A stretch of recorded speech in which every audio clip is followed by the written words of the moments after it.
overview of the lecture 22 for CHEM476. The goal of the course is to get right theories to model materials, and here is the summary of the main message for today's meeting. So there are theorems that tell how to get total energy out of total density, symbolized by this rectangular brackets, and one of the simplest equation is so-called local density approximation, which is expressed as integral over the whole space of the density in the power 4/3. So one can see it as functional integration over change of density in the cubic root, or if one converts it into the integration over the space, then this increment of density is density times change in space.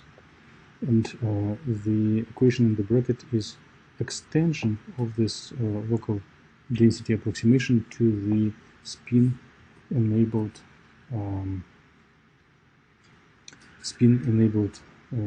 situation when there are spin up and spin down and alpha and beta components. So if this equation doesn't scare you and you can glance through it without fear, you do not need to listen further.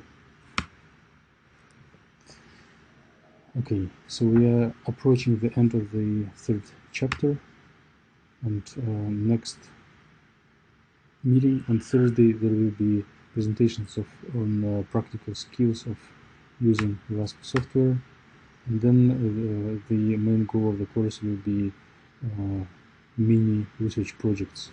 Here are some of them, so interfaces between nanomaterials, the metal organic complexes as catalysts with several events modeled as molecular dynamics, and other things are crystals facilitated by doping by transition metals, which make them good light emitters. Other opportunities biointerfaces, or interfaces, again, interfaces between different semiconductors. So when we met last 2 weeks, we discussed two fundamental theorems that set up background for density functional theories. So the first one is that density allows to reconstruct potential created by any atoms and to reconstruct any properties of the system. And second theorem is that if the density is known correctly, it determines the total energy. And when we met last time, we went through the Consham algorithm that allows to find this total energy of multi-electron system in the iterative self-consistent procedure, where the special equations are used only for electron-electron interactions, while the kinetic energy and interaction with ions are taken into account in the form of one electron Consham equation, where the potential includes the influence of electron-electron interaction. So today we will focus a little bit on this box with the way how the electron-electron interaction contributes to total energy. And this is the last slide we discussed on previous lecture, how the two cycles over electronic self-consistent cycle and increment of interatomic positions are working in synergy, and you have seen outputs of these two cycles laid inside each other in the output of several pieces of DFT computational chemistry software. So before we go forward to this boxed formula, we do need to review concept of spin, which is naturally connected to the concept of magnetic field. So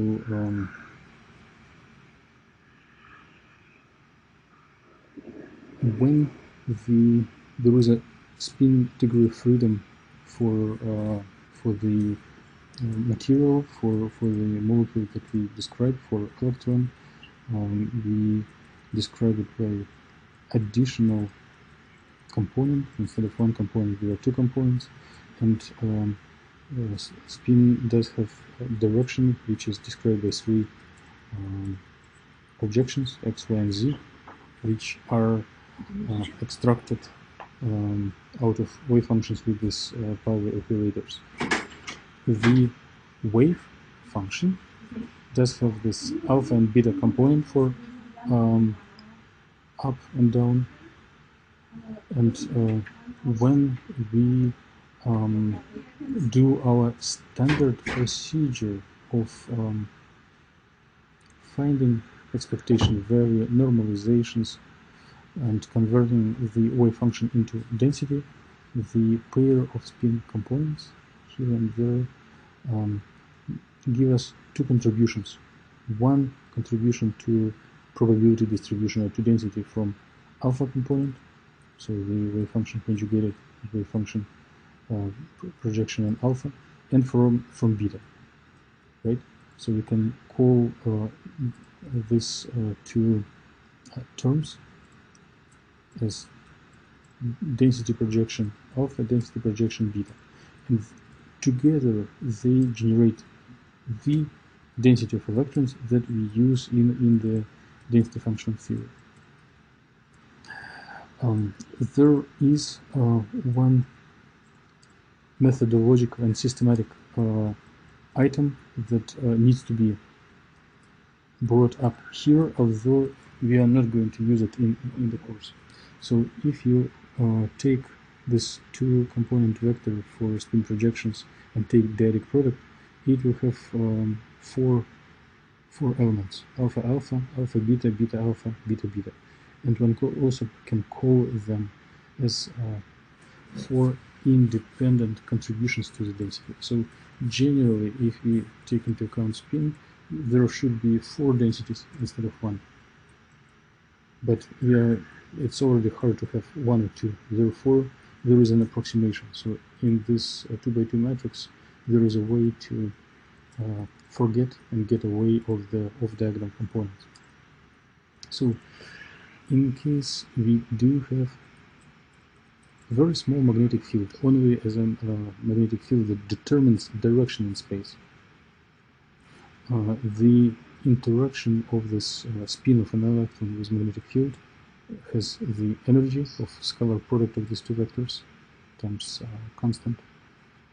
And in case the magnetic field is oriented along z-axis, the energy is contributed only by projection of spin on the z-axis. So if x and y components of magnetic field are zero, then contribution of spin to energy depends only on z projection. Therefore, if we do have this selected direction, we can kind of neglect x and y projections of spin. And this simplifies, if you implement this idea, it simplifies calculations a lot.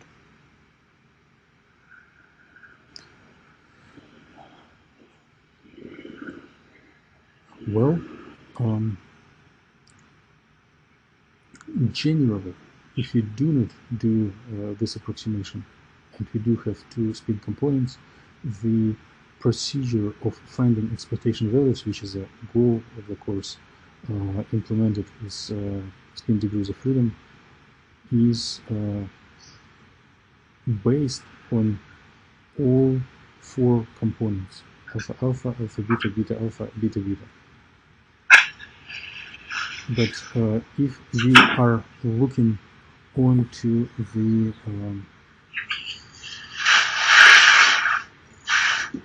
energy, on the expectation value of energy, and we implement the rigorous procedure of finding expectation value, but we take into account that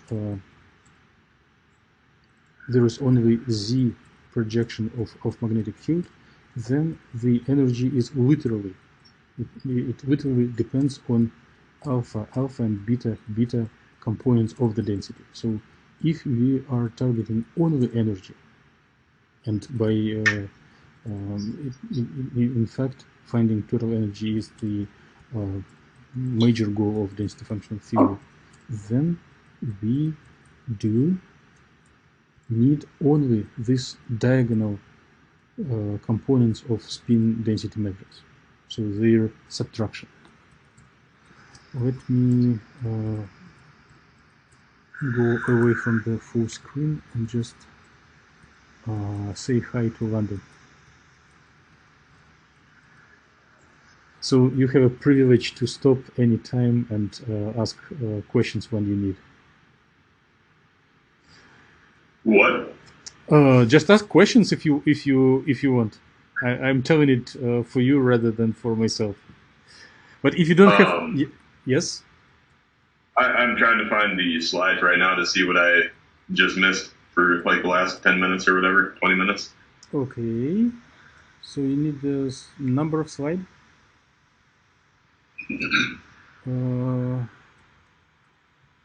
I think it is 29.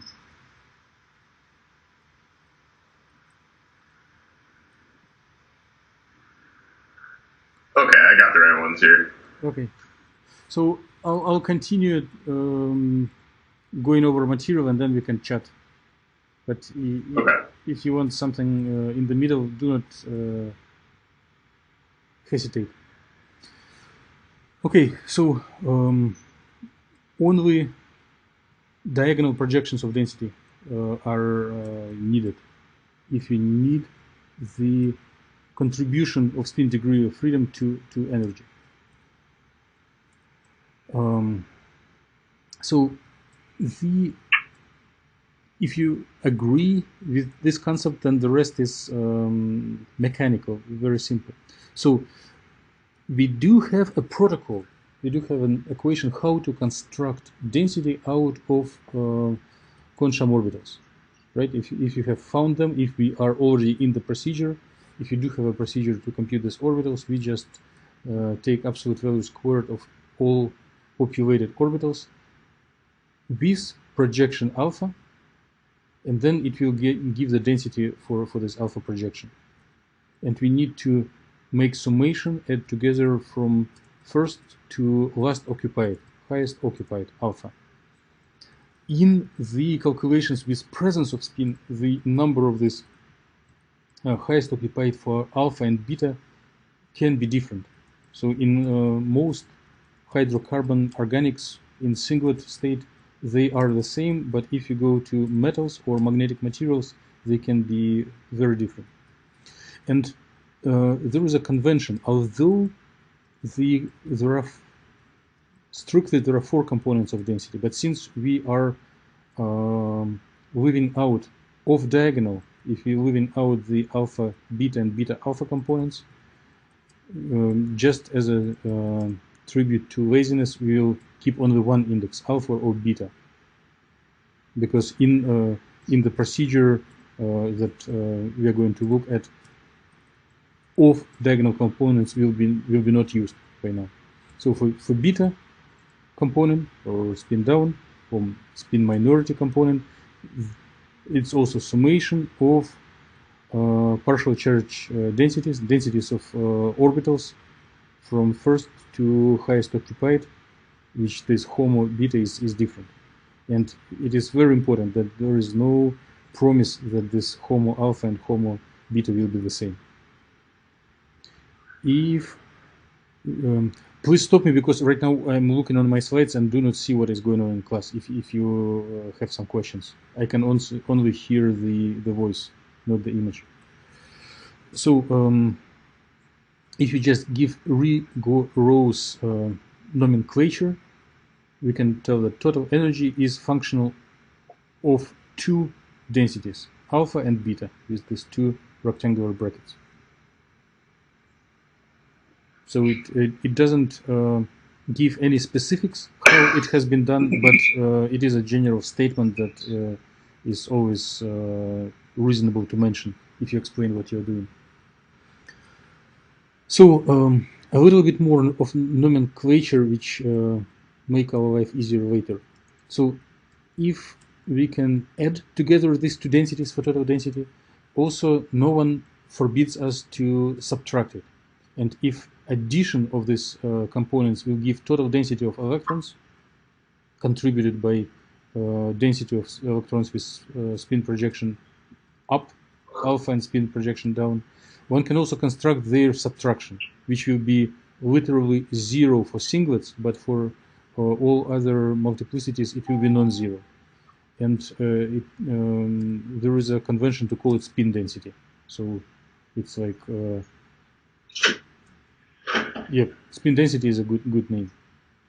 Now there is a little property that if you take summation of these spin densities and integrate over the whole space, it will be number of electrons with projection spin projection alpha and number of electrons with spin projection beta, which is a total number of electrons.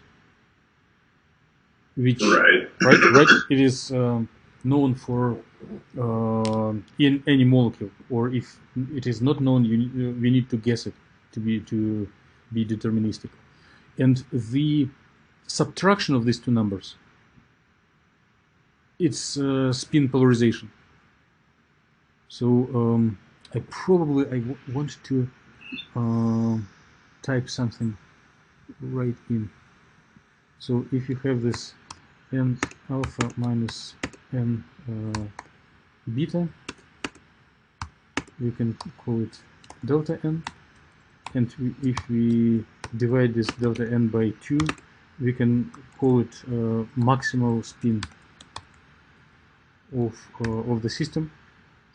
So it's a radius of spin projection. And if you want to discuss multiplicities, we can call it 2s plus 1, right?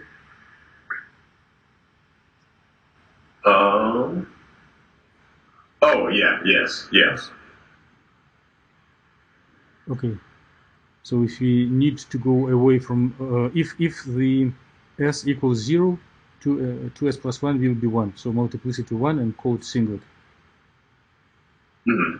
If s equals 1/2, then the divide by 2 here is because spin of electron is 1/2. If we take the Planck constant as a unit of measurement. Okay. I'm going back to full screen. So right now I'm not going to tell any scientific thing, but it is very important convention if you ever want to read or write papers on the theory of functionals, not the applications, but actual theory of DFT. So it's very comfortable to have dimensionless parameter of this spin polarization. So if you divide this spin polarization by total density, so it will be dimensionless parameter. And one can call it either zeta or psi. There are different notations. And if here is the little simple math. If we practice of this dimensionless spin polarization plus 1, then it will be alpha component divided by total density, right? Because of the simple algebra. And if we take this dimensionless spin polarization minus 1, it will be beta component divided by total density. Right. So we can tell that alpha component of spin is total density times spin polarization plus 1, and beta component is total density times 1 minus total minus polarization. Okay. Yeah. Okay.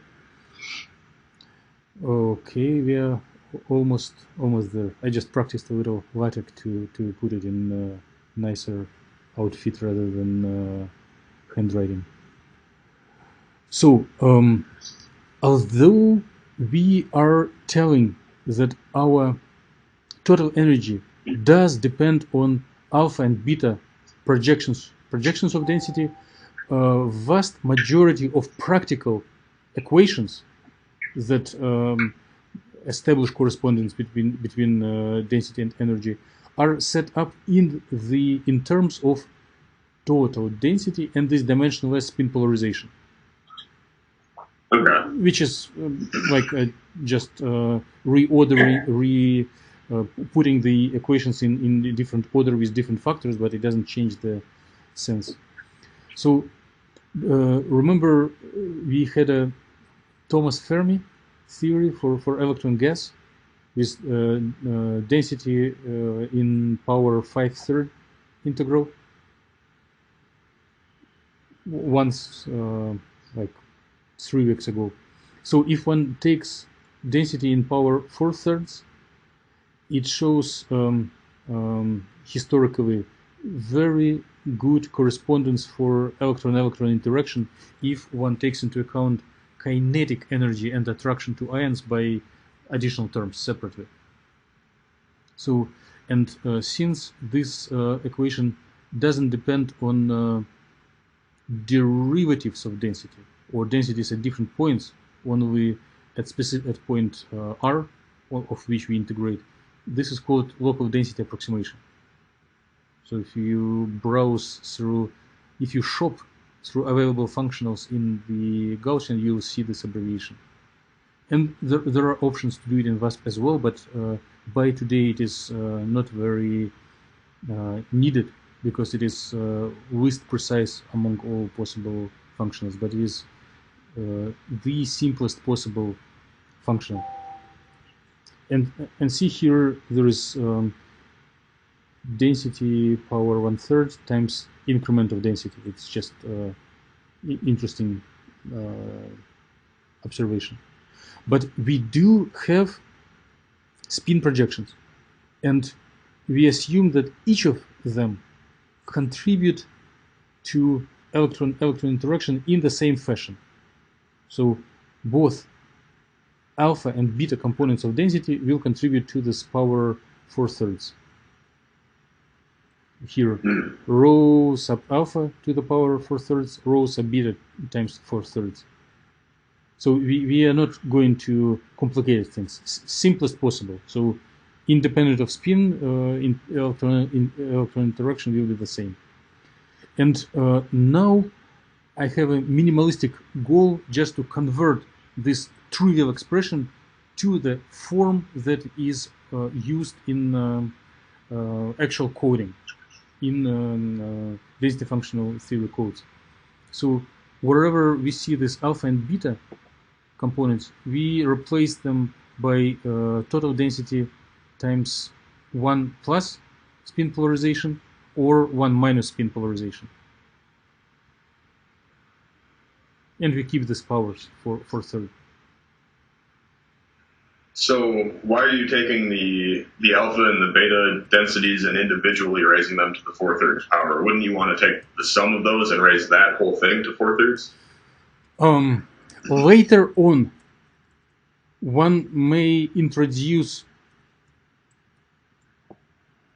additional interactions, and in more advanced, like there is a ladder of increasing precision, and at the next rung of ladder, it will be not symmetric in respect to this spin polarization.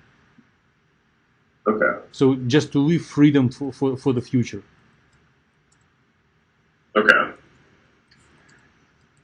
Okay, and now I'm just summarizing this this statement.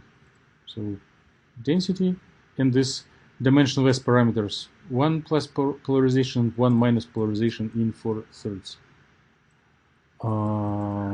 which can be interpreted as, well, total density times in power 4/3 times some dimensionless factor that takes into account spin polarization, or can be taken and considered as dimensionless spin projection alpha and dimensionless spin projection beta.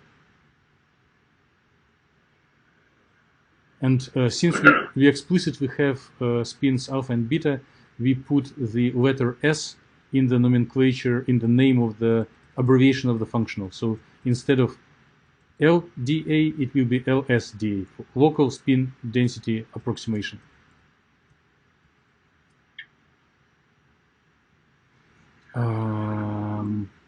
Just for curiosity, in this course we are not going to jump to higher precision functionals to the details. We are going to be very brief. Here is just an example how the equations can look like, and here there is no spin. The abbreviation of functional is LB94, and you remember a couple of slides ago we looked at if the total energy is density to the power 4/3, then after taking functional derivative, the power is reduced by 1, by 3/3. Make sense? Yeah. And in fact, when we plug in the exchange correlation potential into self-consistent protocol, we do need not the total energy, but functional derivative of the density, which is potential. This is the potential which is inserted into the Kohn-Sham self-consistent procedure for orbitals and total energies. So it is to the lowest power, it is density to power 1/3. And if you want to go into the higher order corrections, they include term that does depend on the gradient of density. So if we neglect this spatial derivative of density, then we will get back the local density approximation. And if we want to include it, there will be there are several expressions of such type, and I can send you a more detailed set of slides how they are just outlining the way how they are derived. But the higher, just for user, the higher precision you want, the longer this expression for potential or for total energy is, and it will include more terms in the same way as with more terms in Taylor expansion we get better interpolation of typical functions. Okay, I think we are done with the material. Let me bring. Now I do see you. Here I am. Okay.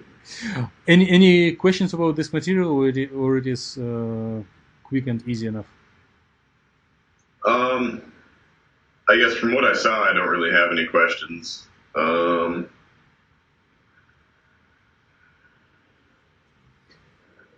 So Guess I'm flipping through this really quickly right now. okay.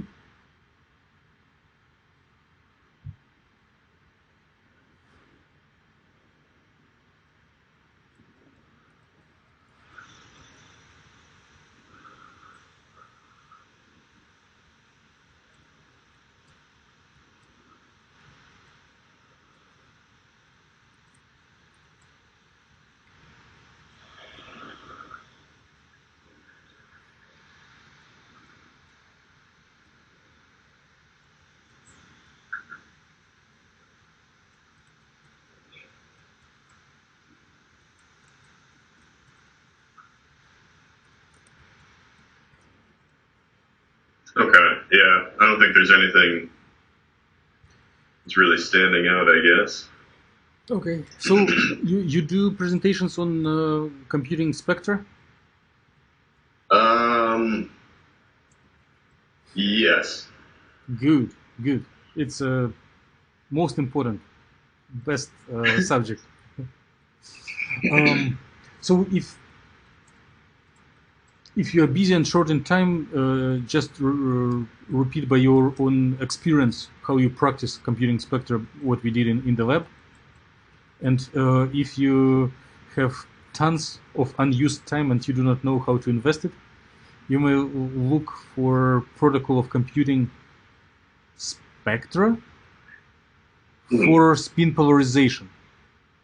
For if we run density functional with I spin equals 2, with all things that we discussed today, and there are protocols to convert such calculations into spectra as well. Okay. But it's not mandatory. It's really cool. It's helpful for research, but it's an investment of time. And Aaron is at the same conference where I am, so I'm. Well, maybe Yulun may help if you like, but just bringing this opportunity to your attention. Yeah. So when you're using VASP to calculate the absorption spectra, I guess I don't remember exactly how we did that before. So if it was on that last homework, I mean, I didn't get that far. So I just don't remember what you actually put in like the in-car file tag to make it produce that. Nothing. You do generate wave car by a single point. You even do not need to run optimization. And you also go same. Well, typically you do absorption after you make density of states.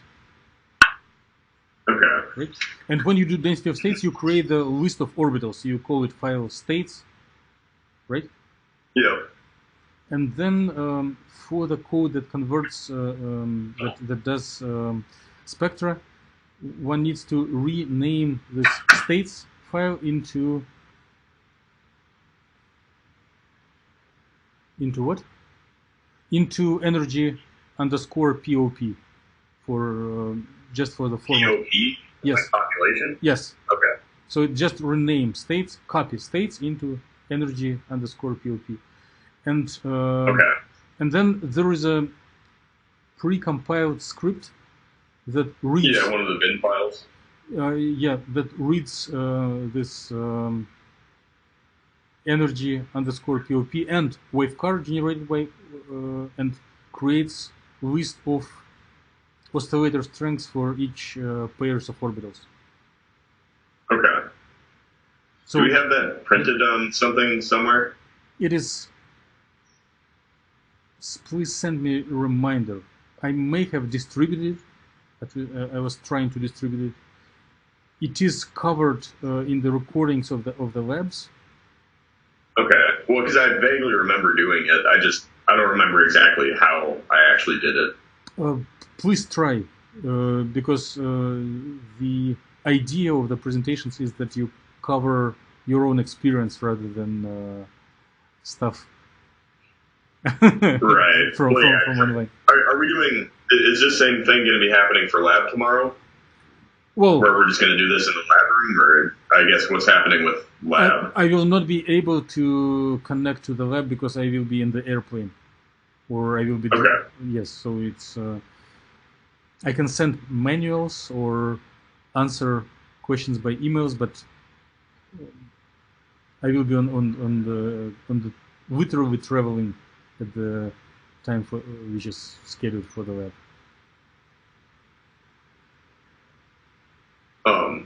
Okay, yeah, you just got out for like 10 seconds there, so I didn't catch pretty much any of that. But you said that you're going to be actually on the plane during that time. Yes. Okay. So I'll probably use that lab time then to make sure that I've got this all figured out. Yes. I'll try to send lists and manuals just in case you do not have them. But if I will be caught by some other activities here, please send me a reminder. I have a good view, but Okay. may be late.